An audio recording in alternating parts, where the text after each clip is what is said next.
नमस्कार दोस्तों, मैं हूं रशीद अहमद और आप देख रहे हैं चैनल नोबल मैथ्स। दोस्तों, मेरी पिछली दो वीडियो में आपने संख्या पद्धति के सारे कॉन्सेप्ट और विभाजकता के नियम पर आधारित वीडियो देखी थी।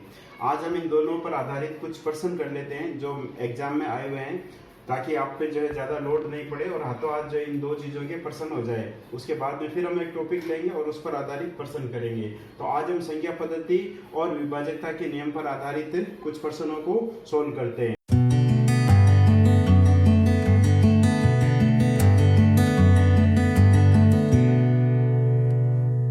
तो आइए देखते हैं प्रश्न नंबर 1।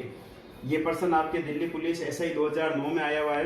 प्रश्न ये है 156 बीच में स्टार 942, इसमें लुप्त अंक ज्ञात करो। मतलब स्टार के स्थान पर क्या आएगा ताकि ये 11 से विभाजित हो जाए।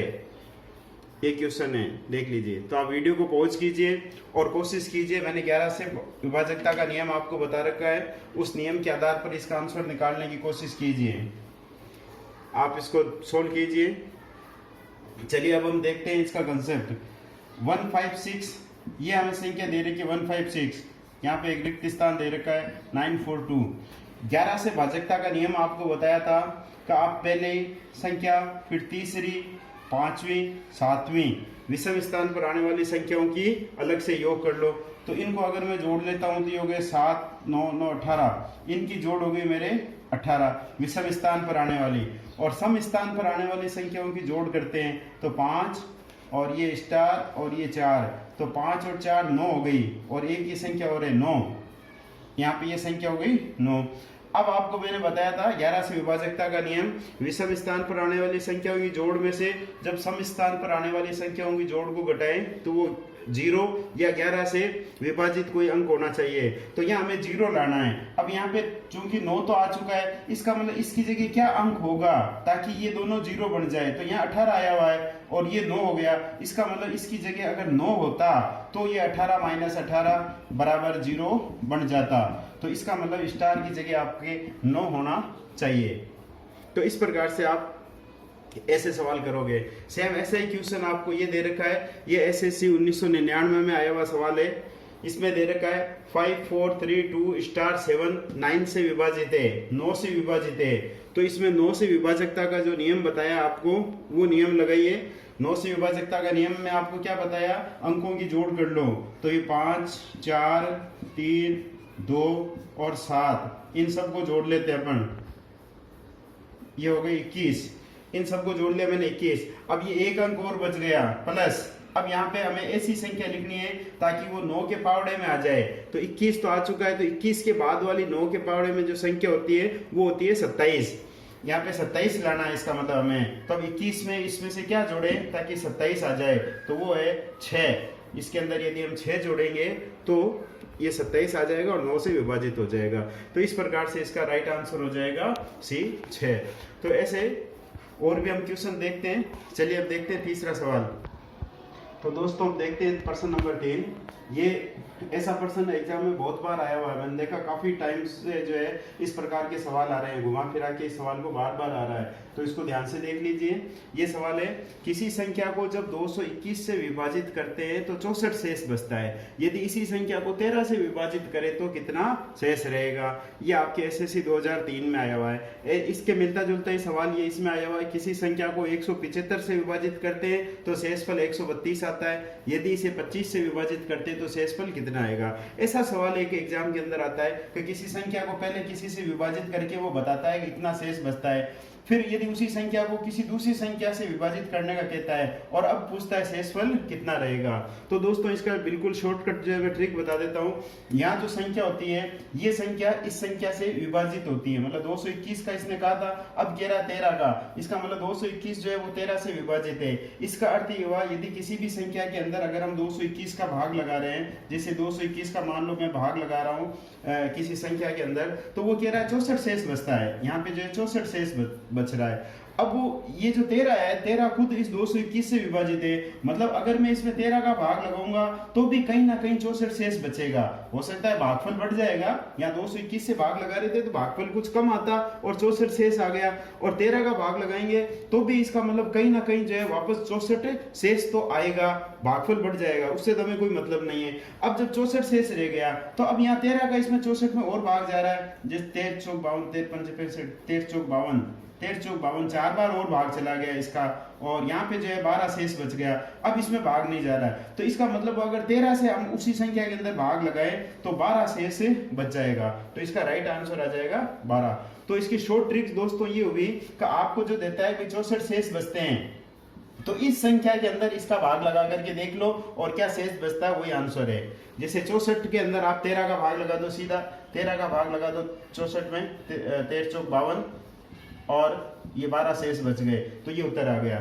इसी प्रकार से यहाँ देखो 132 दे रहा है ये और 25 से पूछ रहा है, तो आप 25 का जो है 132 में मौखिक भाग लगा सकते हो, 25 5 100 125 ये, और 7 बच गए, तो ये 7 ये आंसर आ गया इसका। तो इस प्रकार के सवालों को आप इस प्रकार से कर सकते हो। तो आइए दोस्तों देखते हैं प्रश्न नंबर 5। यहाँ दिया हुआ है हमें एक कोई संख्या है 65xy, ये 80 से पूर्णतः विभाजित है, तो हमें इसमें x प्लस वाई का मान बताना है। तो आप वीडियो को 2 मिनट पॉज कर लीजिए और कोशिश कीजिए इसको करने की। आइए देखते हैं इसको हल। 65xy कोई संख्या है, यहाँ पे देखो 65xy संख्या है और ये 80 से पूर्णतः विभाजित है। इसका अर्थ ये हुआ कि इसका ये y जो है ये सबसे पहले 0 होना चाहिए, तो हमें यहाँ पे y का मान तो मिल गया 0। अब इसका बाकी बच गए हमारे पास में ये 3 अंक, ये 3 अंक जो है 8 से विभाजित होने चाहिए। तो 8 से विभाजकता का नियम मैंने आपको बताया था, वैसे भी हम लास्ट के 3 अंकों में भाग लगा करके देखते हैं। तो यहाँ पे कोई तीसरा अंक होगा, इसमें हम भाग लगा करके देखते हैं 8 का, तो 8 8 64, 8 8 64 और 1 शेष बच गया। अब देखिए यहाँ पे कोई ऐसा अंक आना चाहिए जिसमें 8 का भाग चला जाए, तो 3 रखने पर तो 13 हो जाएगा, नहीं जाएगा। 4 से 14 हो रहा है, 5 से 15 हो रहा है, 6 से यहाँ पे 16 हो रहा है। अगर यहाँ 6 होता तो ये 16 हो जाएगा और इसमें भाग चला जाएगा। इसका मतलब x का मान हमारे पास में यहाँ पे 6 हो गया। अब हमें x प्लस वाई का मान चाहिए, x प्लस वाई, तो x प्लस वाई का मान हो गया 6 प्लस 0 बराबर 6, तो इसका ये आंसर हो जाएगा 6। चलिए देखते हैं प्रश्न नंबर 6। इसमें देखो हमें दे रखा यदि कोई संख्या 11 और 13 से विभाजित है तो वह अनिवार्यतया निम्न में से किस प्रकार की होगी। ये आपके एसएससी 2001 में आया हुआ है। A B C D 4 option दे रखे हैं, क्या वो 11 प्लस 13 से विभाजित होगी, या 13 माइनस 11 से विभाजित होगी, या 11 इंटू 13 से विभाजित होगी, या 429 होगी। तो देखिए दोस्तों, यदि कोई संख्या अलग अलग दो संख्याओं से विभाजित होती है तो वो निश्चित रूप से उन दोनों के गुणा से भी विभाजित होगी।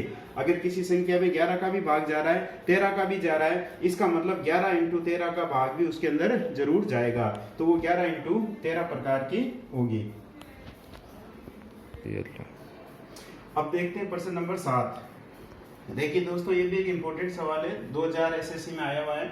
सवाल ये है 256 256 या 678 678 किस संख्या से पूर्णतया विभाजित होगी। ऐसा सवाल संख्या कुछ भी हो सकती है। इसमें क्या होता है, 3 का जोड़ा होता है और कुल 6 अंकों की संख्या होती है, जैसे 256 256 678 678, या ऐसी कोई भी संख्या हो सकती है। 3 अंकों की कोई संख्या होगी और उसी का एक बार और रिपीटेशन होगा और वो 6 अंकों की संख्या बन जाएगी। फिर ये पूछेगा किससे विभाजित होगी, तो शॉर्ट में तो इसका आंसर ये है कि ये संख्या 1001 से विभाजित होगी। कैसे होती है, यदि आप ये डिटेल में देखना चाहते हो तो देखिए मैं एक बता देता हूँ आपको। 256 ये संख्या है, तो इसका मतलब ये हुआ, इसको मैं ऐसे लिख सकता हूँ 256 इंटू 1000 प्लस 256। 256 को जब 1000 से गुणा करेंगे तो ये आएगा 256 और ये 1000 ये आ गया, और जब इसमें ये 256 जोड़ेंगे तो ये बन जाएगा आपके 256 और 256।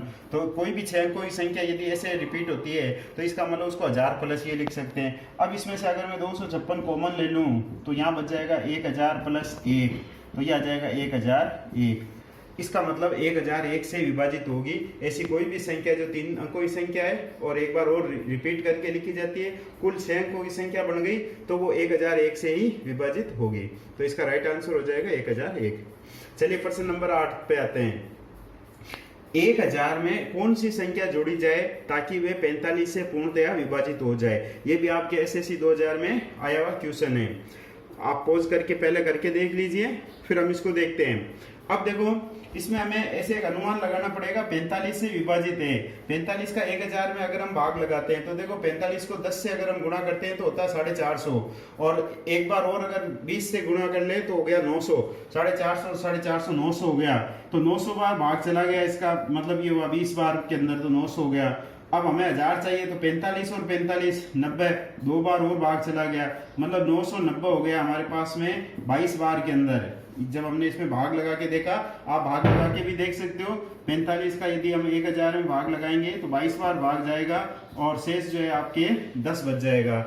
अब इसका मतलब ये हुआ कि हमें जब 45 का इसके अंदर भाग लगाना है तो यहाँ 45 होना चाहिए कम से कम, तो 10 तो हमारे पास आया हुआ है, तो इसके अंदर अगर हम 35 और जोड़ दें तो हमारे पास में ये यहाँ 45 हो जाएगा और एक बार और भाग चला जाएगा।